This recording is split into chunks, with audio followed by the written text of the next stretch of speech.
Urban explorers, what is the craziest we're not alone experiences you've had?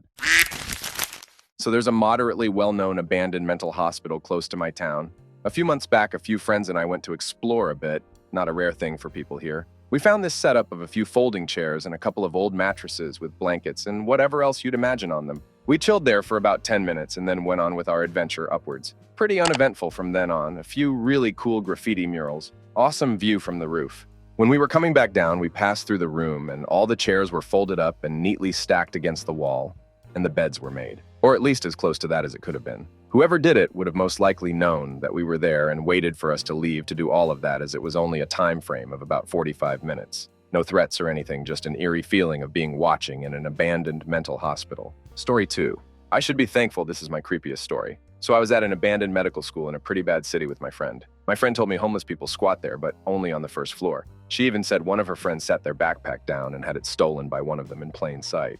So we avoided it and explored the second floor. We kept hearing random noises like someone loosely following us, so we kept on guard but never saw anything. We were then in this room and heard a louder noise and look over to see a cat just chilling. It was the cat following us all along, because after stopping to pet it and moving on, it continued following us, making the noises we kept hearing. It eventually came right up to us to be pet. We assumed it was a stray and wanted to get it help, so we agreed that if it followed us out, we'll take it somewhere or to someone who will care for it. It followed us outside, then immediately ran from us when we were like, well, guess we got a cat now. So I went to see where it went, only to see one of the doors to the bando open and this like 6'5+ dude walk out and yell at me, "You're ducking with my cat?" I just about crap myself, thinking I was about to get murdered or something. I was like, "Oh, is that your cat?" He followed us out. He's like, "Yeah, it's my cat, Colonel Mustard. Get over here." And the cat comes running to him. He introduced himself, and we talked for a bit. He was actually a really cool guy, said he lives there and studies psychology and stuff to keep occupied. Story 3. So there's this building in my city that has been abandoned for over a decade. The building itself covers over 40 acres, so it's pretty well known by explorers that if the cops come, they won't search for you inside, but wait for you to come out. The second time I went to explore this building, we were looking for a way inside. Keep in mind, this is taking place early in the morning, maybe 3 a.m. We come across this section of the building that was a large outdoor amphitheater. We walked down to the center and went up to the boarded-up windows, and ever so faintly on the other side of the wood, you could hear someone talking to themselves. We got out of there. Story 4. I explored part of an old Nike or Atlas missile site one night with a few friends. As we were leaving, someone started shining a laser pointer at us from the woods. Somehow, we couldn't actually see where they were, even though that's usually pretty easy to do with laser pointers. I still wonder if it was just a laser pointer and not a laser sight instead. Story 5. The area I'm currently in is a touristy beach place, so being winter, it's completely devoid of life. There's a lot of apartments, hotels around that are just shells, no windows or doors. At 2 a.m., I went to go to the local garage to grab some smokes as we were running low. It's dead quiet and you can hear the teeniest, tiniest sounds. I was walking past one such building when I felt like I was being watched. I looked up and around, but I couldn't hear or see anything. So I carried on walking, but slower now, trying to be as quiet as possible while listening for anything strange. Suddenly, every single dog around just went crazy barking, like dead silence to deafening barking in a second.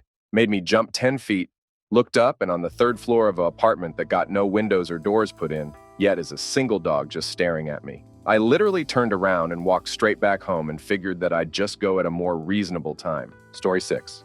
My friends and I were exploring an abandoned restaurant in this beach town one winter night. We snuck in through a broken window on the shore side to avoid being spotted by any cars driving by. Overall, inside it was your typical abandoned restaurant, but was still really cool to check out. There was a long bar, tables tossed about, etc. We walked downstairs into a wine cellar and started walking through the labyrinth of hallways. The basement was deceptively larger than we would have expected for a beachside restaurant. Anyway, we wander into this room off one of the hallways and shine our flashlight in the corner, and we see an unmade bed, cot with all of the trappings of someone currently living there. A safety razor next to the mirror, random other belongings. Our stomachs immediately dropped as we realized we were currently in someone's living quarters, and promptly noped out of there. To this day, we still don't know if the person was hiding in the basement with us, waiting for us to leave, of if we stumbled on it while they were out and about. Either way, we couldn't shake the feeling of being watched by someone from the shadows of that basement. Story 7. I live in a big U.S. West Coast city. In a neighborhood where most homes go right up to the sidewalk property line and have a yard and back, my place is the opposite. House is at the back of the lot. Front yard keeps me buffered from street noise. It's a nice, dark little oasis in the city. My house has a double door, split door, so the top can open independently of the bottom. I often leave the top open when the weather's nice. I'm sitting on the couch in the living room, all of 15 feet from the door. It's nighttime, I'm reading, and the door is more or less directly in front of me. The porch light's off, yard's dark. The only light's from the dimmed reading lamp I'm using. The wind keeps blowing the top part of the door open, closed, open, closed. I'm used to it. Happens all the time. Doesn't sound out of place. Until the door kind of misses a beat, I don't hear it thud closed. I look up, and it's perfectly still, only open 2 or 3 inches. It's one of those what the heck are my eyes seeing moments. There's like a 15-mile-per-hour wind outside. How is the top part of the door partially open and perfectly still? Then my eyes or brain recognizes it. The outline of a hoodie, drawstrings, hood up. In that instant, I am frozen, and my heart is pounding. Someone is literally standing right there, hood up, holding my door open. I can't see his face, but he sees me noticing because he says, "You should keep your doors locked." What? Now my adrenaline kicks in. I jump up shouting. He bolts. I get the porch light on in time to see him running out the gate. I still wonder how long he'd been standing there or WTF he was doing, thinking. The door has been very ducking locked since then. Story 8. So I take a lot of time lapses of nature and stuff. One clear night I decided to drive out to the middle of nowhere to get a time lapse of the stars. I found a lake that seemed like a cool spot to shoot and set up. About 20 minutes in, I hear a noise and look up to see a light above me. Sure enough, a drone is right above me, just hovering. It freaked me out, so I booked it out of there. I later learned I was trespassing on government property. Story 9. I spent 2004 to 2009 living in a dilapidated warehouse that had a space over it converted into an apartment. In exploring the warehouse beneath it before moving in, a buddy of mine and I were discussing how the place smelled and was haunted. In making jokes about it, we started laughing when something shattered on the wall near us. We were seriously startled and contemplating what it could have been when someone shouts, "Shut up!" and there's a homeless man throwing what I assume is a second bottle at us from across the space. In a non-threatening way, I calmly state, "Are you sure you should be in here?" He waves something at me and yells at me to call the police if I don't like it. Story 10. We had finally worked up the courage to explore this super scary-looking, dilapidated house. It was boarded up really solid. Nobody was getting in and out without a ton of work prying off boards. We searched exhaustively. The easier way in was to just make the damaged drywall on the back wall a little more damaged to widen the hole. As soon as we stepped in, there was something vaguely human shaped at the top of the stairs we both saw. We bolted in terror. Of course, me and my friend were only 9 at the time. Was probably just some homeless dude better at finding entrances than us. As an adult now, I really want to go urban exploring in the NYC subway's abandoned stations. But I need to meet someone familiar with all the new post 911 security crap because I'm paranoid about it. An even more exciting target is the abandoned 19th St. Path station. The only even semi-modern footage is just blurs captured from passing trains. Not any better than I can catch myself. But I think their security is tough. There's keypads at the tunnel entrances, presumably to disengage some security thing. Story 11. There's an old flour mill on Harbor Island in Seattle. It's been abandoned and locked up for a while. My buddies went through a pretty serious urban X phase near the end of high school, so we were going to all sorts of weird and interesting places in the area just checking it out. Got chased out by cops a few times, usual stuff. Anyway, inside this flour mill, we're working through some of the regular block areas, and our buddy swears he heard something. We all stopped dead in our tracks, lights pointed down, just listening. The amount of noise a dilapidated building makes when you're trying to be quiet is amazing. Constant creaking and wind noises. Then I start to hear it. It was shuffling with the sound of somebody dragging something across concrete. At this point, I can feel my heart jumping out of my chest, the blood pulsing in my ears and head. I'm hyper-aware as I try and pinpoint this sound and associate it with something I knew. By the time we're sure it's not just the wind, we've all heard the noises. There was 5 of us in there, and we're starting to think it's coming from near the stairs. We slowly, achingly, creep our way over broken glass and dirt. When we came up on the stairwell, we shined our lights down and up to the adjacent landings for the floor we were on and couldn't see anything.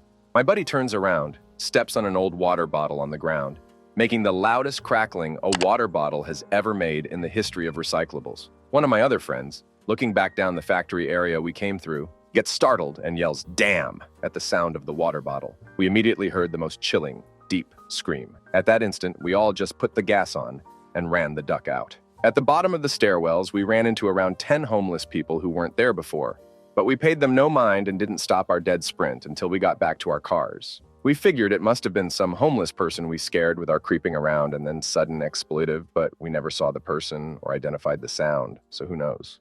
Story 12. I was on the other end of this. There was an abandoned nunnery on the coast behind a suburban development, a very creepy but beautiful place. I loved it because it had an entirely stone chapel. Any sound you made inside had true reverb, an echo, a second long almost.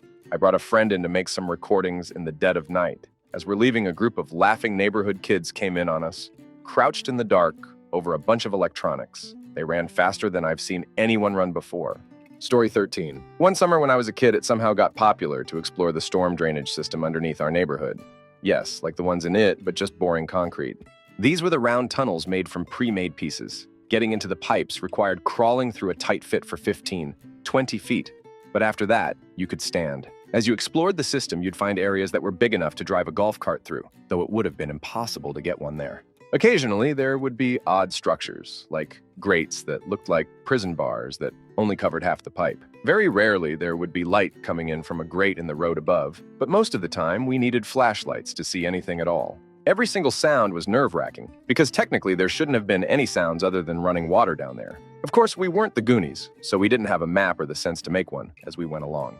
Most of the local kids had gotten to know the system well enough to navigate, though, and we figured out that if you got lost, you just always chose the turn that led to a bigger pipe, because the biggest one ran about a half-mile outside the neighborhood and emptied in a 15-foot plunge into a local pond and creek. Well, one day, my brother, who was essentially fearless, and some friends decided to go a different direction from the main junction to explore a tunnel none of us had ever ventured to. I admit it, I was too scared. I don't know why on that day I was creeped out, but I was. So 2 friends and I stayed in the junction while my brother and his 2 friends went exploring. After they were gone for 10 or 15 minutes, we heard terrified shouting and running footsteps echoing down the tunnels, coming toward us. My friends ran. I wanted to run, but that was my brother down there. Finally, through the dark tunnel, I heard one of my brother's friends shouts, "Go!" We all ran the big tunnel because instinctively we knew that whatever was down there would catch us if we had to shimmy back through the small pipes to get out the way we came in. So we ran, hard, flashlight beams bouncing off the walls until we finally started seeing light from where the tunnel emptied into the pond. One by one, we all reached the drop and just kept running into thin air, falling into the pond below. I was terrified of heights, and I didn't even know how to swim, but that didn't stop me. As I was making my way to land, my brother and his friends came shooting out of the pipe and into the pond. For a moment, I thought they had been playing a prank on us. But no, my brother immediately insisted that we all go home. He wouldn't even tell me what happened on the entire dripping wet, almost a mile walk. The whole group went to my house, and my brother, knowing we would all get in trouble, told my mother where we were and what we had been doing. He also told her that when he and his friends reached the next junction in the tunnel they were exploring, they came across a spot where light was trickling in from above. There was a pile of trash and debris built up around one of those half-pipe prison bar grates. And laying within that pile of trash, they saw a man who, upon hearing them, raised his head, reached out towards them, and started crawling out of the trash in their direction. So they ran. My mother called the police. They asked my brother to guide them to the location in the pipes where this happened. They found exactly what he described, but the man was gone. Within minutes, there were at least a dozen police cars around our neighborhood with people and dogs searching that drainage system. They wouldn't tell us any details, but we do know that they never found the man. The dogs followed his scent to the end of the pipe at the pond, but they never picked up the scent anywhere on the ground around the pond or creek. As far as I know, none of us ever went into the storm drains again. Story 14.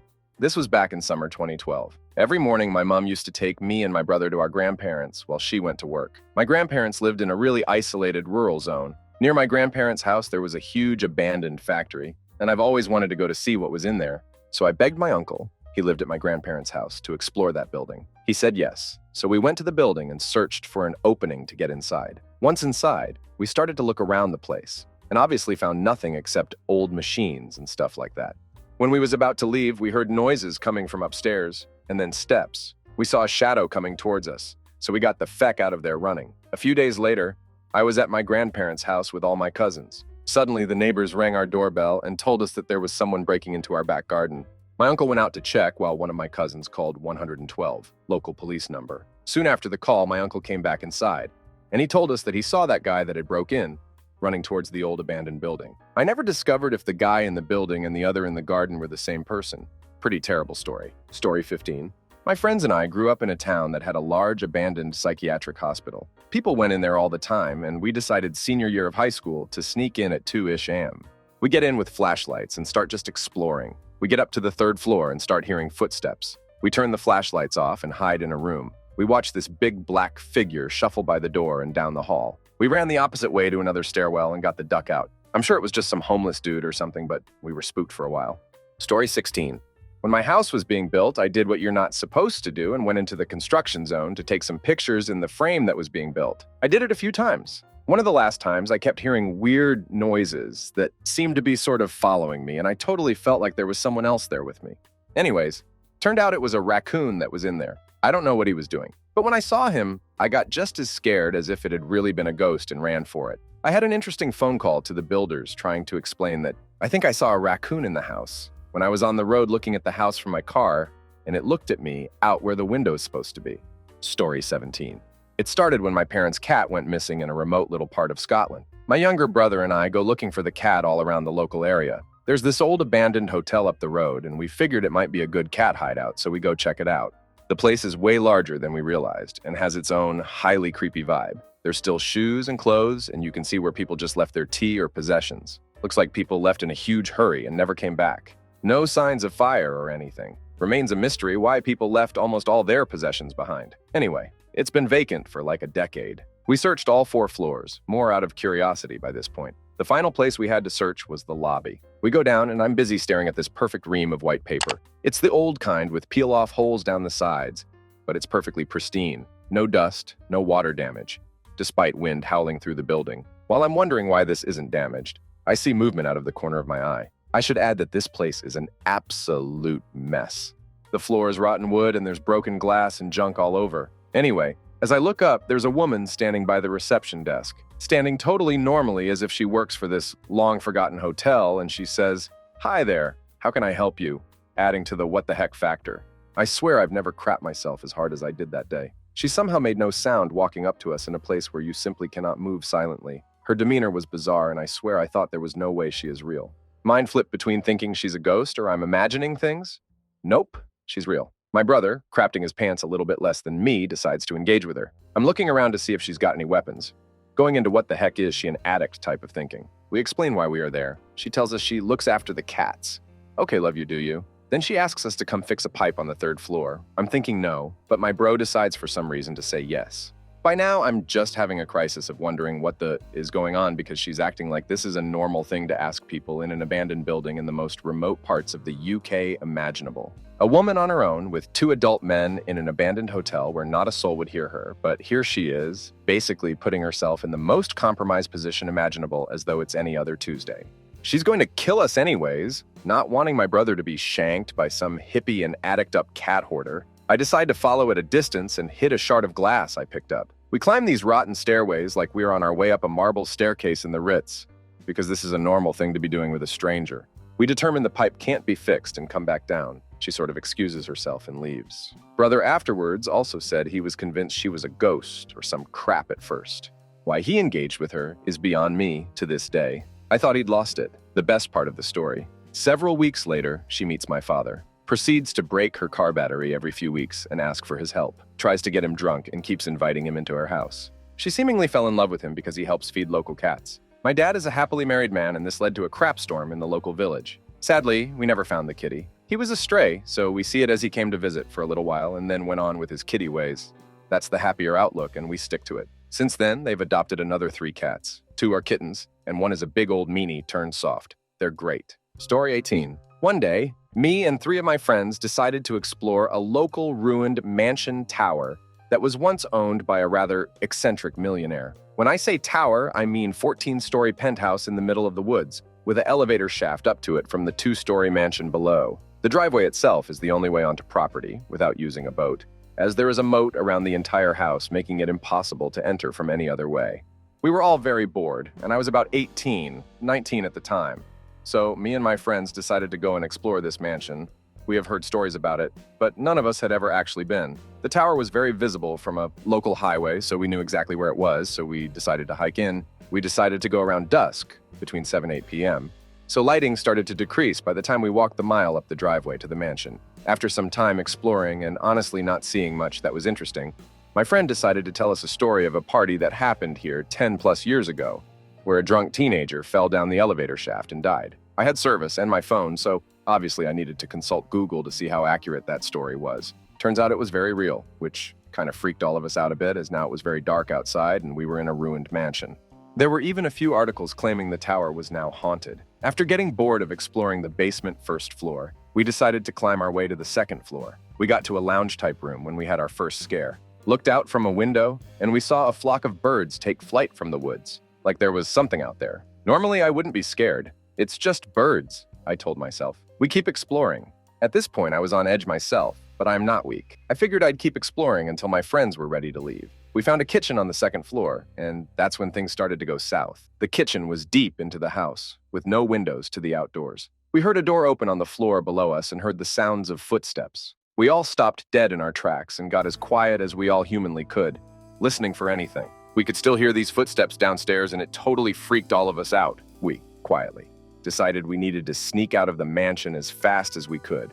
We snuck to one of the second-story windows that had been broken from vandals, and were able to squeeze out and onto the first-story roof above the garage, jumped down from there, and bolted as fast as we can. I remember turning around as we ran and seeing the silhouette of a figure standing at the front of the house, no doubt who we heard when we were upstairs. We kept running to the end of the driveway, where much to our dismay, 2 cop cars were waiting for us. Apparently, we had not been watched by some terrifying ghost or criminal or anything. Sadly, it was just the cops. Apparently, they had laser tripwires installed to keep explorers away from the house. I have no clue why. Maybe for legal reasons? Anyways, at the end of the day, I got around $250 fine for trespassing and a very strict talking to by the cops to never return to the house. Super creepy experience while it was happening. That ended up having a pretty normal explanation.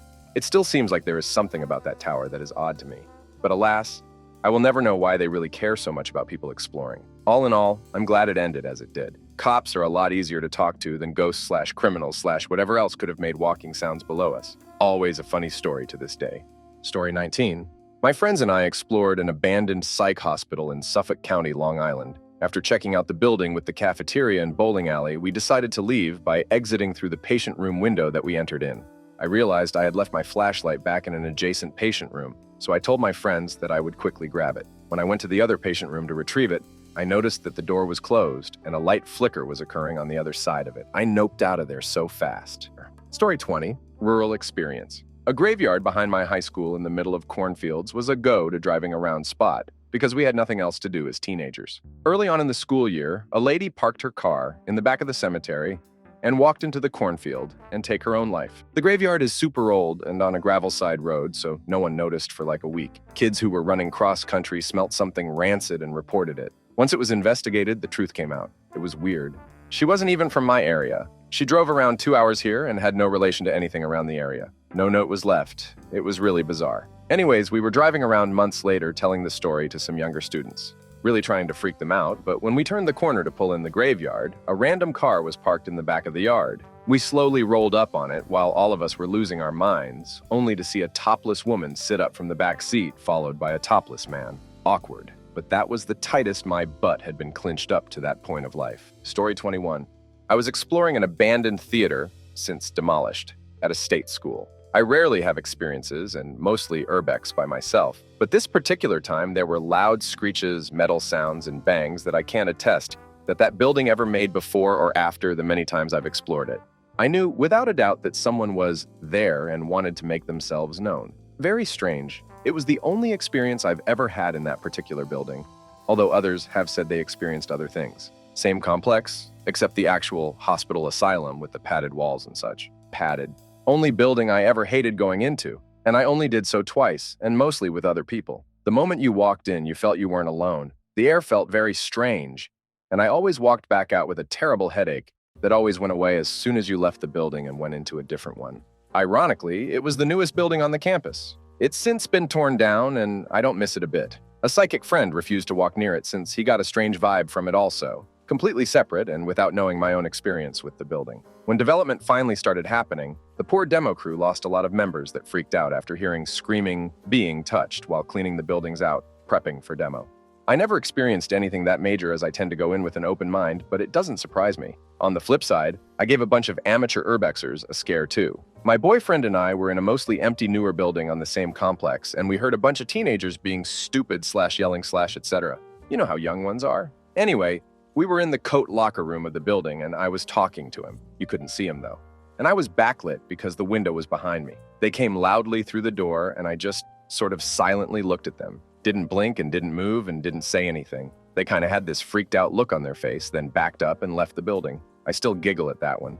Story 22. I decided to climb a tree with a friend in the middle of a large college campus at 2 a.m. Sat up there chatting a while. Then a car pulled up and parked nearly right below us. We go silent. One guy gets out. Driver stays put with the engine running. 5 minutes pass. A whistle comes from behind a nearby building, and one is returned from the guy below us. A few minutes later, someone walks up. There's a short exchange. We can hear and see everything. The guy walks away, and the car leaves. We are silent. 10 minutes pass. We gestured, and decide it's go time. We dropped out of the tree and ran. Technically, those guys should have felt not alone, but instead we did for weeks. We were so sure we had been spotted. Story 23. I've only been brave enough to do the urban exploration once. Well, twice, I guess, but the same location both times. Near an apartment I used to live in, there was an old hotel that was abandoned and boarded up. One night, a friend was over and hanging out with me. We had a few drinks, and in a moment of inebriated bravado, a little tipsy but not fall down drunk at all, we decided that exploring the old hotel would be a brilliant idea. We made our way over and explored a couple of the rooms. The doors were on the outside, so it may have been a motel rather than a hotel. I'm not sure the difference. The rooms were moldy, dirty, broken down, but didn't have anything unexpected. There was some graffiti on the walls and some used condoms on the ground, EDW, in the rooms. Then we went into the office lobby area. As soon as we walked in, we froze. There in the distance, in the darkened lobby, was a man staring at us. He didn't move, just stood there and stared us down. We bolted quickly and ran at a full sprint back to my apartment. Thankfully, the man, homeless, addict, we didn't know, didn't follow us. A few days later, my friend was back over during the day. We were talking about the experience with the hotel, and this time, spurred on by daylight, decided to look in the hotel lobby again. When we entered, the man was still there, standing in the same spot, staring us down, and made of cardboard. We had gotten freaked out by a cardboard cutout, hawking the hotel's website and online bookings.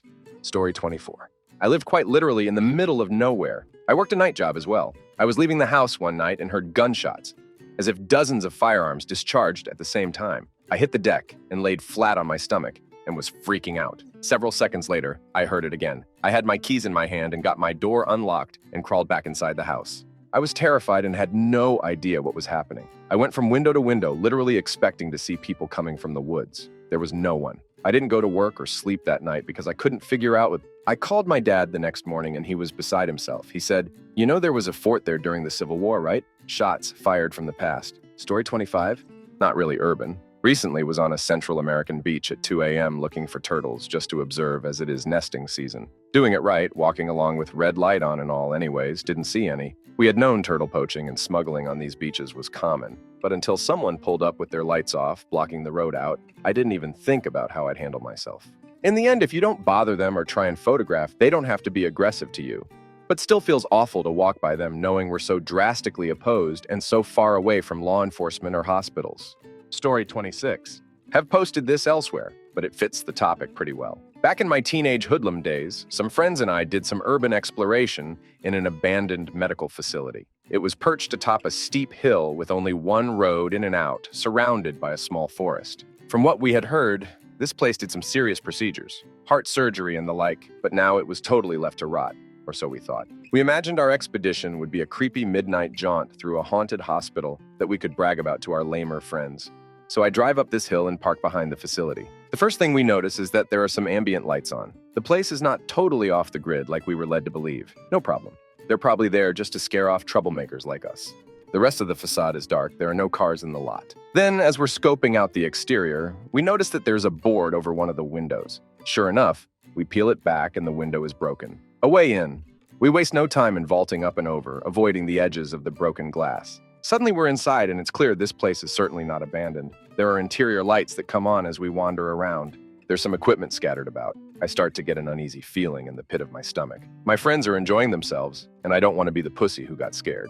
Yet I can't ignore the sense of pure dread that is getting stronger every second I'm in this place. Finally, I tell them that we need to get fo and don't bother explaining why. I drove, so they have no choice but to follow me. We scramble back out the window we came in, climb in the car, and peel off, turning off the only road that leads up the hill and stopping at a nearby gas station.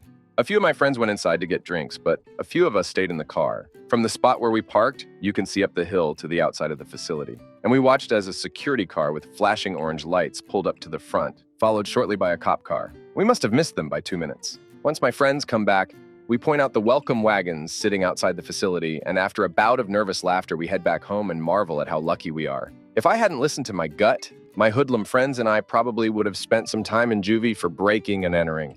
Story 27. I've shared this before, but one night my friend and I were walking back to his place after a concert. It was pretty late, and we decided to take a shortcut through a construction site because we were tired. Since all the streets around the construction site were closed, it was completely empty, as if the whole area was abandoned, like in a zombie apocalypse, with just the two of us in the South Loop area of Chicago. We're crossing this small bridge and just chatting away about what we liked the most about the show. I was looking at him and then turned my head forward and was face to face with what looks like a zombie rat. Someone had taken a mummified rat or squirrel or something and used wire to position it like it was pouncing midair at your face. Scared the duck out of me. The combination of the abandoned construction site and the zombie rat creeped both of us out. So we said, "Damn this," and ran until we hit a busy street with other people around. Story 28. When I was in high school, my girlfriend lived in Topanga Canyon, which is a pretty bizarre place filled with bizarre people. Well, one night I was leaving her house and I had to walk down the road to get to my car. Road in quotes because most of Topanga's houses are accessed by barely single-lane cracked tar roads with stumps and stuff coming up through them. It's like a 10-minute walk down the hill and I get to my car and get in. It's pitch black. I sit there for a moment and before I turn my car on, I hear a noise. Thinking it was an animal, I didn't move. How am I supposed to know if a bear or a mountain lion can break into a 1990 Volvo 240 DA? I hear the noise past the car, but I don't see anything. Literally nothing. I freeze. After about 5 minutes, I decided that if it was something dangerous, it would have stopped, so I turn on the car. I switch on my headlights and drive the rest of the way down the hill. That's when I saw them. As I turned onto a wider road, I see two people with black cloths over their entire bodies. No shoes, walking slowly down the road in the direction I'm driving. The cloths must have been velvet or similar, because they were pitch black even as my headlights passed across. I gunned it around them and turned onto the main road, and watched in my rear-view mirror as my taillights' red color faded on their forms. I then realized that if I had left my girlfriend's house about 30 seconds later, I would have literally walked into two people wearing jet black, walking slowly in total darkness in the middle of the night in Topanga. Just got a shiver thinking about that. Story 29. It's 7 p.m. in winter, so it's pitch black as it usually is around that time. Me and a group of friends are really bored, and we are looking for something to do. We eventually come across this large building. It looks abandoned and quite old. We end up walking around it to find a way in, but to no avail. All the doors and windows were either boarded up or locked. One of us come up with a brilliant idea of going onto the roof and using the crate thingies as a ladder, then climbing in through a window. We do all of this successfully, with only one mishap of me sitting on broken glass. We get in and it doesn't look like anyone has been there for a while. We get in and it feels so much bigger inside. We eventually get lost. We are using our phones as torches and one of my friends start running without even saying a thing. We run with him because his frantic running kind of frightened me. We go through many doors until we get to the room we were in originally. And as we are climbing to the window, a door opens and there is a guy. It was pitch black, so I could only see his silhouette. But the way he swayed as he looked at me was Yui. I didn't like it one bit. So when we got to the main road, we talked about it, and my friend saw him too. He said he saw that guy's head peering around the corner when he shone his light on him. I still kind of wonder if the guy was following us and watching us when we were exploring the building. None of them want to go back. I kind of do if I am being honest. It's been a couple years now. Story 30. I may not be an urban explorer, but I do have a story I want to share. When I was a kid, I was at my friend's house and we were playing video games. I was probably around 10 that time. But yeah, we were hanging out and I realized it was dark and late. Maybe close to 10 p.m. or 11 p.m. So I decided to bike home because my house wasn't too far from his, maybe 4 blocks. But as I went home, there was this long curve going downhill and my house would be there at the corner and there would be woods on the other side of the road.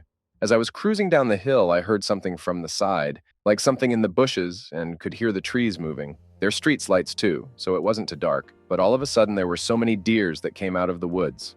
Like that Jurassic Park movie where all the dinosaurs started running away. As I was cruising downhill, I felt like everything was in slow motion. I suddenly stopped and was scared, hoping the deers don't run me over.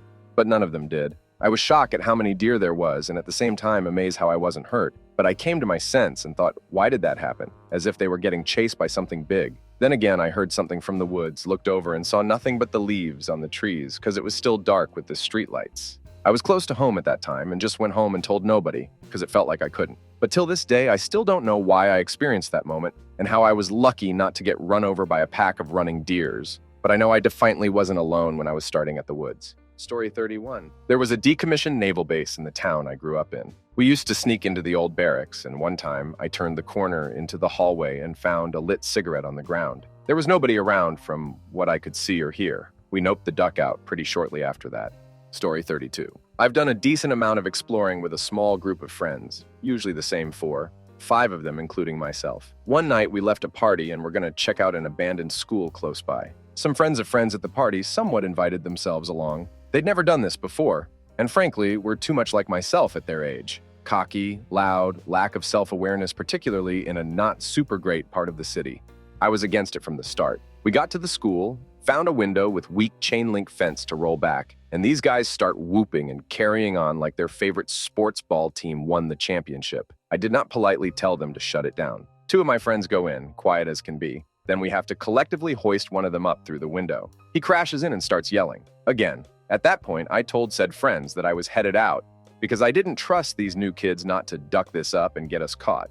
They asked me to stay. I declined. About 3 hours later, I get a call from one of them, her voice cracking every so often to tell me I was right, and she wished she'd come with me. The new people never got themselves settled down, carried on the whole time, and eventually 2 of the squatters had enough of their crap. They knew this place a heck of a lot better than the explorers, being as they lived there and all, and started taunting them through walls, doorways, etc. Eventually, the squatters rushed our group with what appeared to be broken bottles, knives, or some other implements. It was somewhere around 1 a.m. No one got hurt, thankfully, but I found it hard to trust their judgment enough to go on more adventures after that. Story 33. So I have a lot of interesting friends, one of which is a really nice guy who we'll call Jay. Now, we aren't urban explorers, but we definitely had a we're not alone moment. Jay's parents are psychos who have their addict friends around their house all the time. He hates his family and spends nights with friends almost constantly. One night, Jay was actually at his house, and his parents' friend was high on somethings and was getting violent, so Jay got the duck out of his house and went to our friend's house, where he's been ever since. The problem was he had a pretty nice gaming laptop left at his house, so he, me, and like 3 of our friends planned to go and get it. The problem was it was in what I would basically call a crack den, where we were pretty sure the violent dude still was. We then gathered some light weapons, including, but not limited to, a small hunting crossbow, a replica katana from Kill Bill, and a metal baseball bat. So we drive over to his house at about 3 a.m., weapons in hand, and we go in. We didn't see any cars, so we went for it. We had to crawl through a side window, which was really loose. We made it in and didn't hear anything. So we went up the stairs and we got the laptop. We then attempt to head back down the stairs, but the moment we all make it out, we hear footsteps coming down the hallway next to us, so we all jump back into the room. The next thing we know, somebody is pounding on the door to the room, yelling at us to let them in. So being the rational teenagers we were, we jumped out of his window and hauled ass to the car. Story 34. I ran around in college with a group that explored abandoned buildings, steam tunnels, and other out-of-the-way places. I have 2 stories for you. We were in a steam tunnel underneath the University of Oregon. For the past 2.5 hours, we had been making our way slowly from where we entered to an exit that was just a little exposed. We had one guy in the group who we nicknamed Sneakers because he was good at getting around quietly. He was bold as brass, seemingly unafraid of anything. He generally ran point to make sure we didn't run into any surprises. Sneakers had been gone for about a half hour when we saw him reappear just ahead of us with a terrified expression on his face. He quickly pulled the group leader aside and carried on a whispered conversation with him, face white as a sheet. The group leader suddenly started laughing, and Sneakers hit him hard in the arm and shushed him. The leader glared at him but quickly turned to the rest of us and told us to wait. Then they both disappeared down the tunnel. The rest of us, of course, had all kinds of guesses as to what was going on, but nobody guessed that the 2 of them would come running back to us, white as a sheet. Sneakers was actually hyperventilating, and the group leader was pale and sweating. We went back the way we came, but there weren't any explanations given until we were about an hour down the tunnel. Apparently, there was a weird sound coming from behind a bunch of pipes. Sneakers went to investigate, and there was a guy on some sort of substance, slowly rocking back and forth and crooning at nothing while waving a gun around. When the 2 of them went back to see that Sneakers wasn't making it all up, the guy had moved toward us and was waiting in the middle of the tunnel. Story 35 took place in my aunt's very old house around 1980. My parents wanted to visit with her, and I came along because there was nothing else to do. She told me there was a computer, 180 type of thing, early days in computers, hooked up to the TV in my cousin's former bedroom. So up I went, looking forward to telling the computer to print "I was here" across the screen 100 times. Suddenly, I felt like I was being stared at. Such a strange feeling. I looked behind me and didn't see anything, but I certainly didn't feel welcome. I remembered all the times I'd played with my cousin in that room when we were younger, and she always made me go in the closet to get a board game out. It always felt weird in that room. Anyhow, I calmly turned off the computer and went downstairs. Didn't want to give it the pleasure of knowing it scared me away. 2 years later, we're out with this aunt at a family gathering, and I mentioned that experience to her. She just laughed and said, "Oh, I thought you knew about him. He was here when we moved in. I see him upstairs all time, but he hangs out in that room. My daughter hated sleeping there, and so did her kids when they came to visit." Story 36. Walking past an abandoned factory, out for a run, really needed to go to the bathroom and thought this would be a great place to take a piss. After taking the aforementioned, noticed some really nice graffiti artwork deeper inside this abandoned factory, so I decided to venture inside. At that moment, I headed for the front doors. My spidey senses started tingling, my body telling me this isn't a good idea. You know, just that feeling in your gut that tells you to stop. Anyway, I notice around front door, there's lots of broken glass. Since this wasn't my first rodeo, I knew the glass was there as a warning to the people inside that somebody was approaching. I stood for maybe 5 seconds contemplating going inside when 3 burly guys stepped from around the door asking what I thought I was doing. I explained I was there to see the artwork, as I couldn't think of any other excuses. They tried to put their hand on my shoulders and guide me inside with telling me there was better stuff deeper into the factory. Stuff I would really like. By now, my senses were on fire and I just wanted to nope out of there. They were so persistent to the point I thought, crap, they don't want me to leave. One then pointed to an abandoned room, something which looked like a scene from Saw, including an old office chair in the center of the room.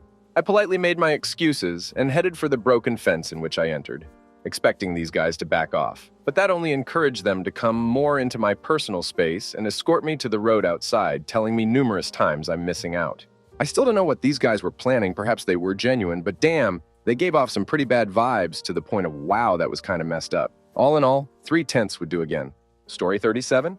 Oh, another good one. I was exploring an abandoned rehab near my house with 2 of my friends, and it had just freshly snowed, literally while we were exploring. I was approaching one building there when I looked down and saw a very large set of obviously men's footprints in the snow, heading into the building. We continued anyway.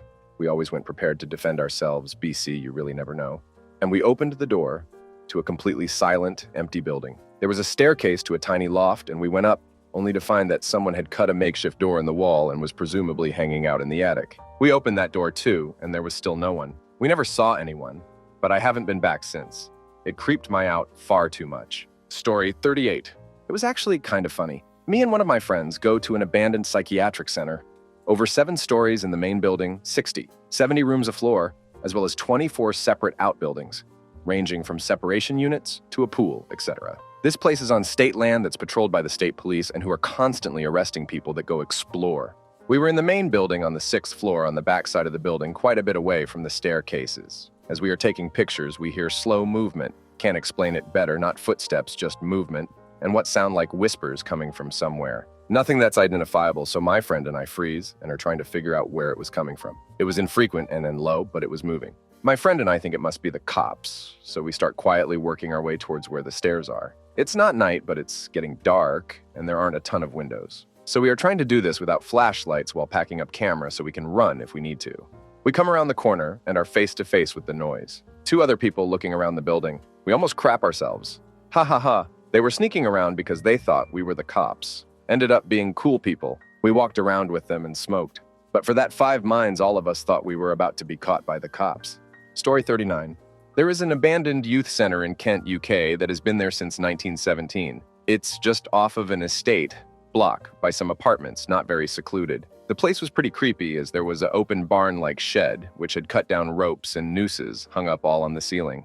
We entered the building and didn't spend very long there. There was a main stage area and big hall floor space with an upstairs room you could get to on a ladder. There used to be external access, but the iron door was sealed shut like most of the doors here. We went up there and found a couch and thought we would chill there for a bit. We heard a loud bang, and me being the bravest of the 2 poked my head round to see a man walking in fast-paced. We slammed the door shut and pushed the couch up against it. He was banging on the door with some kind of metal clunky object, yelling at us to come out. This went on for around 5 minutes, but it felt like forever. We were terrified. The next thing you know, we hear the item drop and him leave. I looked my cousin dead in the eyes and said, "He's going to try the other door." We sprinted out of there and hopped the fence as quickly as we could and never returned to the place or saw the man again. Story 40. Mine's suburban, but here goes. I used to live near a park which mostly consisted of open grass. There were 2 play areas towards one side, but the rest was a mile-long walking trail, the grass within, and an exercise machine here and there. There was also a somewhat large lake. Following the trail, there were a few dirt offshoots as you got close to the lake, but most just ended at the lake itself.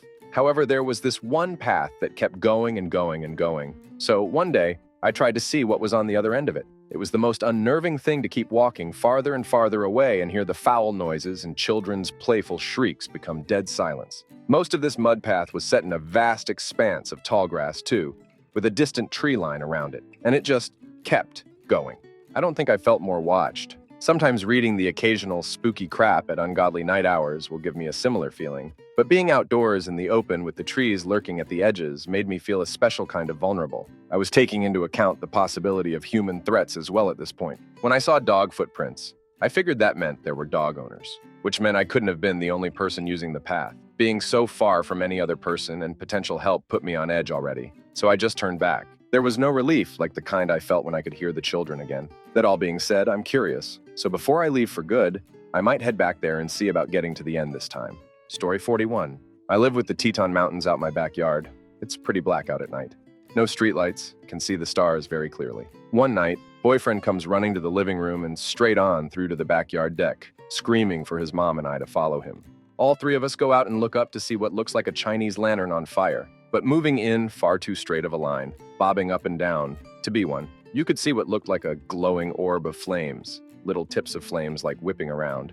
Inside it, and it was sort of meandering in a straight line across the mountain horizon. And it was well within our atmosphere, in front of the mountain range, just about a mile away. While all of us staring at it, jaws dropped and dogs running amok in the backyard, it gets to the southwest corner of the house where it is about to be out of sight from the roof, and it freezes position and just hovers there. Then it rotates, still glowing, and all three of us felt in that moment like it noticed us. I immediately got extremely uncomfortable and desperately tried gathering my dogs inside. I felt like it was looking at us, and it was definitely not from this planet. Then it shot off into space, straight up, faster than anything I've ever seen. This story makes me sound like I have a tinfoil hat on. I don't, but it still flabbergasts me to this day. Story 42. Ha ha ha. This is a good one. We had an awesome old abandoned hospital in St. Louis. Torn down now, but its history went back to the Civil War. A buddy and I went and decided to explore this spot. And in the spirit of Brookhaven Hospital of the Silent Hill world, we of course went and explored it at night with some friends for ultimate creepiness. And it was quite night. It was a decayed, dark world soaked in complete silence besides the city noises and the audible mirages your brain would create. We went up to the upper levels, and I began scanning rooms down a hallway one after another, imagining the horrors each one might have seen in its long history. And peeking around a door frame halfway down the hall stopped me dead in my tracks. My stomach dropped through the floor. I saw two legs lying motionless inside the hospital room. I knew I was either looking at a dead body or a sleeping hobo, each just as likely in the city of St. Louis. I slowly rounded the corner with my flashlight to reveal the scene. What I saw caused me to laugh. I left the room and went back to my buddies to tell them to check out the room, not telling them what was in store. It was a pair of waiters that somebody had set up for a joke. It was a well-played prank. Story 43. These are my stories, my dad told me. But my dad is a realtor and will sometimes have to appraise houses that were foreclosed on. The tenant will sometimes, as a damn you to the bank, either trash the house or leave their belongings behind. So the first story was when he walked into the house. It smelled absolutely rancid. While investigating the source of the smell, he opened the door to the garage and was face to face with a person. He felt for the light switch, couldn't find one, and was too petrified to move. His eyes finally adjusted to the darkness to make out the shape of a mannequin that someone had propped up in front of the door to scare the crap out of. The smell ended up being a dead snake in the sink, which is also pretty ducked. This one is pretty creepy. He was walking another foreclosure property that someone had put tons of mirrors in the house. Additionally, they had demolished the old stairs and replaced them with a spiral staircase. He told me this had something to do with ghosts or demons unable to enter spiral stairs, and he said overall it was just very unsettling. He went outside to check out the shed, and when he opened the shed, he was hit with the smell of rotting animal. There was a shrine of small dead animals, arranged in a circle. There were weird shapes drawn along the walls, and he called 911 because of how ghastly the scene was. He doesn't like talking about that one. Story 44. There was an old state mental hospital in the woods that we'd take girls to scare the crap out of all the time. Security was on point though, so you had to time their rounds and there were only a couple spots to get in. On the opposite side of the parking lot, there were hedges you could watch from and time your entry. So we'd wait there for a bit to get the feel for it. There were plenty of times we called it off and bailed without trying to get in. One time we made it in and were roaming the halls, checking out old rooms and the cafeteria and crap when we started hearing sound from random areas. Ticking, shuffling, scraping, etc. Really faint. It sounded like animals crawling through vents. We wanted to find the source, so we left the room we were in and walked into a long hallway and could see really faint lights at the end of the hall. It looked like flashlights, but there were no beams of light, just circles of light a couple feet off the floor like kids holding them or something. Friend kinda whisper yelled, "Hey!" and no response and no change. They just stayed there for a minute or so and faded away. We left and were like, what the heck? They tore the hospital down and built a neighborhood on the 100-acre or so property. No FN way I'd buy one of the houses there. They filmed one flew over the cuckoo's nest there. Story 45. When I did security, one of my crappier gigs was during the entirety of summer. From 9 p.m. to 3 a.m., my job was to drive to the local outdoor swimming pool, make sure the doors, gates are locked up, then sit in my truck and do whatever I want, and just make sure no one hops the fence to swim or vandalizes anything. Most nights, I wouldn't see a single person. Sometimes an odd car or two would drive in the parking lot and friends would hang out. Maybe sit by the benches or play in the playground, and I would just sit in my truck and watch Netflix. Well, one night I was sitting in my truck and watching some random show, but I would hear this whispering. At first, I thought it was the show, but during quiet scenes, I would still hear it, so I paused it and looked around and saw nothing. So I went back to watching it, and I still heard the whispering, but it sounded closer, so I went outside.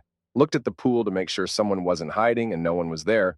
I walked around the perimeter and saw no one, then out of nowhere. When I reached the benched area, this one dude looked like he appeared out of nowhere. It was pitch black because the lights barely ever worked and he was wearing dark clothing. And he was tweaking out, so I told him he had to leave because the cops are coming, and he just walked away whispering to himself. Story 46. My group and I are urban explorers and ghost hunters, so I guess we go looking for this stuff. But one of the freakiest moments I've had recently was when I was setting up my camera for a group picture at an abandoned senior center. Including myself, there were 4 of us. I was behind my camera with a tripod taking test photos, playing with my settings before we took the group photo. Everything seemed fine. I got everything set up and we took some nice photos. However, when I went back to upload all of the photos, I noticed something weird. In the mix of my photos of when I was taking the test shots of my 3 friends, I locked in on one picture. Behind my friend, running in the background, is this black shadow figure. It was basically sprinting behind all of them while I was taking these photos. I usually check most of my photos after I take them, but I never noticed it. I chase ghosts, and I know when to be a skeptic. But in my 4 years of taking photos, I've never captured anything like this. Story 47. I guess I'm a little late, but I'll post my little, relatively unspectacularly story anyways. I've been the creepy stranger. It was a few weeks ago. I needed time for myself, so I went to my favorite place. A nice bench at the edge of the woods, where you could lay down and watch the whole city. It was already dark, and after a while, you could hear from a distance that there were some children, about 12, doing a school trip and did a night hike, I guess. So I sat there, chilling, minding my own business. When the children passed by in groups of 3, time after time, some didn't even notice me. Some were stunned for a second, stopped talking, but the last group was funny. One of the girls didn't seem to notice that I'm a human and started touching my head. When I turned around, she ran away screeching. Thought it was pretty funny, scaring them a little, even if it wasn't on purpose. It made me think of the night hikes I did in school and that the girls back then were indeed afraid of strangers just sitting around in the woods. Story 48. I was doing a shoot for a student short film in an abandoned vicarage. The vicar has died that week, and so one of the clergymen at the church were letting us use the building to film in. Things weren't right from the get-go. The vicar has only been dead a week, but this place looked like it had been abandoned for decades. Mail had piled up at the door, and parts of the landing were starting to collapse into the lower floor. In one scene, I had to take some tablets from the medicine cabinet and then look myself in the mirror all dramatic. We'd stocked the cabinet full of sugar tablets and fake medicine bottles so I could keep taking them. Later in the shoot, I'd head downstairs and set the kettle going. We'd done this a few times and gone to shoot some other scenes at other parts of the house and churchyard. At the end of the shoot, we were sat in the living room when suddenly some music started playing. Elvis Presley. Can't help falling in love. Crap. We turned the record off and started cleaning up. While we were in the living room, someone had taken all the tablets from the cabinet and made us a coffee with the kettle I'd boiled earlier. Also, someone had started reading the letters left at the front door. We legged it. Story 49. My father does architectural salvage for a living, and I help him out from time to time. When he was touring Danvers State Hospital in Massachusetts, he was following 2 other salvagers and the foreman through the attics. Upon turning a corner, they all paused and stared. There, sitting in the middle of a shaft of light from a shattered skylight, in an otherwise empty attic, were 2 children's Easter baskets. Story 50 was hitting up a big abandoned house in a dodgy area of town. Lil backstory from Belfast, there's loyalists who are British and nationalists who are Irish. Had a 30-year war up until 2000, and we still hate each other. Me and my friend stupidly wore our school uniform, Irish school, when going to this loyalist stronghold. We got in and then heard 4 people come in downstairs. We crap ourselves and hid for about half an hour till they left. We then went down the stairs to find a room with electricity and lights on, and big sofas, as well as about 40 big sandbag-sized bags filled with packets of what looked like powder. There was also UDA written all over the walls and paramilitary flags. UDA notorious for bombing Irish pubs and houses and kidnapping, torturing, and murdering Irish civilians. If we had been caught down there, we would have been tortured to death most likely. UDA are basically like the mafia, control businesses, police, etc. Deal control the entire drug trade and kill anyone who doesn't give them a slice, as well as being formed for the sole purpose of killing Catholic Irish to reduce the population. Story 51. So this last summer, we visited Germany for a study abroad. During the weekends, we were allowed to travel. We visited this small town. On our way back to the hostel, I was alone with a female friend from the group. I knew the way back, so we were fine. It was relatively quiet and dark. They don't have the best lighting. So whilst walking, we hear some noise coming from around the corner. It was a group of men holding something, maybe baseball bats. The girl got anxious. I insisted her to calm down. They kept walking behind us some 60 m. We turned a corner and lost them. We kept walking and heard some noises coming from a bush behind a fence right next to us. She held my arm and said, "Do you want to run?" Everything seemed like out of a horror movie. So I turned to her and said, "Let's go." We kept running nonstop till we got to the hostel. For a moment, we got lost and panicked, but kept going until we found the hostel and went in. Story 52. Some friends and I broke into an abandoned mental institution. In one of the rooms, we found a fist-sized white and red box with medical markings on it. It was sitting on the floor top of a half-broken record. One side of the box was busted open, and inside, there was what appeared to be some sort of organ. There was blood all around the box that was just starting to congeal around the edges, so it clearly fairly fresh. On a side note, we also found a room with patient records and whatnot in it. Needless to say, as crazy kids, we took some. Afterwards, we went to a diner and started going over the paperwork to see what we found. Among the stuff, we found a single page out of a photo album with 6 photos on it. 3 out of the 6 photos had my friend's mom in them, who had worked there several decades prior. My friend was with us that night. She had no idea her mom worked there. They were the only photos we found. Story 53. Not me, but my little brother, 15 years old. December 6th last year, he and his friends decided to go and explore this place called The Mills. The thing is, everyone knows The Mills are the place where a lot of crack dens are. I told my brother. Our mom told my brother. A lot of friends told my brother. The asshat decided to go anyways. In the evening while I was at a Christmas party, I got a call from him, panicking and crying that they were caught by an addict and possibly the people that cooked that crap. One of his friends got cut with a knife by some addict dude and all the boys were beat up. Nothing too serious that would require medical attention, but bad enough to scare them crapless. I had my friend drive me there and pick up and deliver the boys home. Of course, they all got the "you are a bunch of dumb idiots, and I forbid you to leave your houses after sundown" talk. My brother had some bruises, but he was otherwise okay, just shaked and screamed at by me. Story 54. Explored an old makeup factory with cages in the basement for animal testing. Place was beaten to hell, half of it fallen apart. No access to the upstairs due to every staircase either being non-existent due to water damage or a flat-out died mission. As my buddy and I find another dead end, can't get upstairs, we hear someone running above us, towards the dead end. My buddy flipped his knife out, ready for some psychopath to just hurl themselves down. What basically was a straight drop to the first floor, but they suddenly just stopped. Got the heck out of there. Another time at an old hospital I was checking out with a different friend was all sorts of crazy with hidden rooms and a patio on the roof that can only be accessed by an elevator, which of course was empty, or by going up to like a tower, crawling out the tower window and across the roof. Well, anyway, I heard somebody in a bedroom jumping on the mattress, knocking things over, making a ruckus, and saw like a humanoid shadow kind of on the wall and walk away out of my view. And that's when I was like, oh, it's my friend, and walked in. No one was there. Story 55. Not an exploration. I live in a dorm and was hungry at 2 a.m. and decided to cook something in the kitchen. The kitchen had this very large window without curtain, so you can see if someone is outside. I saw an old man just standing there next to a trashing outside, so I smiled at him. I forgot some ingredients, so I grabbed them in the fridge, which is on the other side of the kitchen. When I came back, the old man is not there anymore. I was terrified because I didn't hear any footsteps. I turned to the stove and went back to my room immediately. Why would he stood still silently in front of the kitchen in the first place? Man, I don't even want to cook at night anymore now. Story 56. I was exploring with some of my friends one day in a real sketchy part of a real sketchy city. Smart, I know. And we came across what was clearly a recently used sleeping bag. Looking beyond the sleeping bag, we saw a leather belt fashioned into some sort of noose hanging from the ceiling. I've never dipped so fast from somewhere in my life. On our way out, we came across a dead cat with a get-well balloon tied around it. Worst experience with urban exploring ever. Story 57. I went to an old mental hospital that had been renovated most recently to be a retirement home. It had been shut down and looked like everyone just noped the duck out. The rooms were still decorated, old files everywhere, looked like you could still sit in the beauty parlor and get your hair done. It was like they closed the doors and no one ever came back, except for those who explored or burglarized. We caught video of orbs and voices.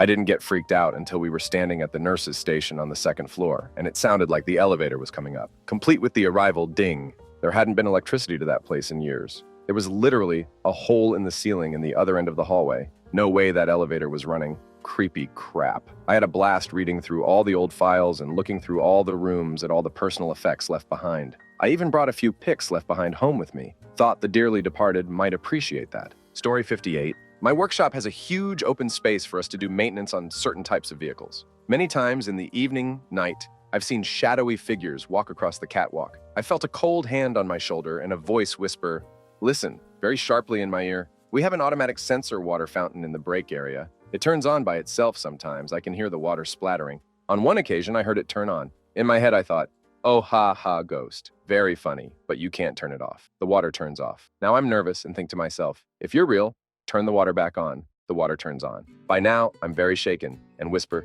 "Turn it off," and the water turned off. Story 59, I count bats. The next surveyor was about 4 m away on the other side of a large bush. The screaming started between us. It was unnerving, and, like the screams of many animals, sounded human, adult not baby, and in the UK so unlikely to be a mountain lion. Also, we searched the bush for a source it wasn't dense enough to hide anything large. After each of us confirmed it wasn't the other, and that we could find nothing in the bush, we went back to our respective posts and waited for dawn. With the first light, we saw weird gray figures running across the field next to the stables. They were the wrong size for the distance they were at and weren't moving properly. We concluded we wanted nothing to do with this, whether they were human or not, and left. It's all housing now. Story 60. When I went to the IT school, we went on a 3-day trip together as one class. And on the second day, we went to the woods where our teacher set up some radio stations with Morse code and we had to find them. It was a cool thing and made fun, which we didn't thought first. So we were in the woods on a Thursday and searched for the stations. We walked on a small way and then suddenly a guy in full army clothes, I live in Germany, BTW, a gas mask and a machine gun, all guns are forbidden in Germany, stands there on the way and looks deadly in our eyes and grabs his weapon. We backed the duck slowly out there. He just stooped there, ready to shoot at us. There were no more PPPL in the woods. IDK what he did there. Story 61. When I was younger, we were exploring an abandoned hotel. I think it was 4 stories. Everything was still inside all the beds with sheets, furniture, curtains, and plumbing. Being the group of Git kids we were, we started breaking things. My buddy threw a nightstand across the room and hit the wall. Out of the nightstand fell a few Ziploc bags of kids' underwear. Just after we heard a loud bang from the floors above us. We, of course, dipped right out and never spoke about it or went back. There were probably some ducked-up things that happened there. Hopefully that place was demolished. Story 62. Me and my ex decided to go have a look around the old Westroids mental asylum just before they tore down the last few remaining buildings. We headed up to the old clock tower, and we were startled by the security guard who asked us to leave. On the way out, we noticed that the doors to the old wards were still open, so we headed inside. Cloaked in complete darkness, apart from a light right at the other end, we decided to move towards it. As we approached the light, there was a loud bang, so we hightailed it out of there, and as we passed the site again, we realized it was the builders just messing with us. My arse clenched so tight I ripped a hole in my boxers. Story 63. I was exploring the office complex portion of an abandoned factory, and the floor was carpeted, masking any footprints. I knew there were exterior security guards, but I thought they just hung out in their truck outside the front door. It was a nasty surprise when I crossed paths with a guard conducting an interior patrol on foot. I've never ran so fast in my life. Story 64. Not really urban, but I lived in the country, and me and my best friend would drive around, park, and just go sightseeing in the dark. One such occasion, it was pitch black B.C, country, and we hopped a fence to this open area with a little shed in the middle. We were walking, and all of a sudden, my friend grabbed me by my arm and told me there was a man standing on the shed watching us. Now I'm 4'11", not active at all. And he's the same, except he's got about a foot on me. Well, when we ran back to that fence, you could have sworn we were jumping them hoes all our lives. Story 65. This doesn't quite fit, but it sort of does. I walk my dog late at night when there's no one around. Well, one night BF is with me and we're walking, and my dog starts growling at a yard we're walking by. No biggie, because that's where one of her rivals lives, and she always growls in that direction. But then we hear, "Hello, hey there." The yard was dark, like it usually is. Apparently, the neighbor was sitting around in the dark there at the time. We said hello back, but hearing her first hello, we both got so freaked out.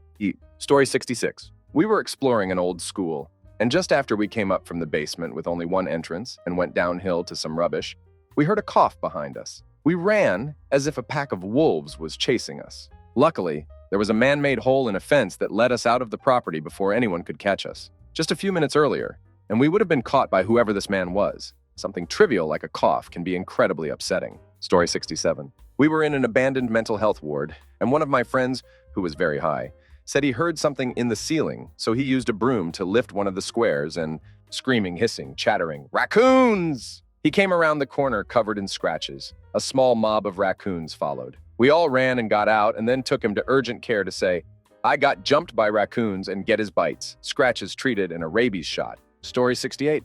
Went to an abandoned theater in New Orleans. Walked up to a door to look through a crack in it. Saw something move out of the corner of my eye. Homeless guy was crouching less than 3 feet from me, staring at me. I panicked, nodded and said sup, and booked it out of there. He followed me a good 100 feet, and I thought I was dead. He left, and I didn't see him again. Afterwards, I saw someone with no bottom clothing on laying on a bench. 10 tenths would visit NOLA again. Story 69. It happens all the time in day. You'd walk around as a group, and then you realize that there is one extra person randomly in your group who has infiltrated without you realizing. Reminds me of the Goat Man creepypasta all the time. Story 70. Probably not what you're looking for, but I remember seeing a video of a guy exploring an abandoned hospital, and there were most certainly squatters in it. They were following him around, and you could catch glimpses of them through cracks in doorway and such. At one point in the video, you can hear someone say, "Let's get him." I'll see if I can find it. Story 71. Not an urban setting, but when I was a kid, we would explore the houses being built in our development when the builders were gone. We were walking around the downstairs of the newer house when we heard an enormous sneeze from the upstairs. We booked it out of there so fast and didn't stop running till we got to the closest friend's house.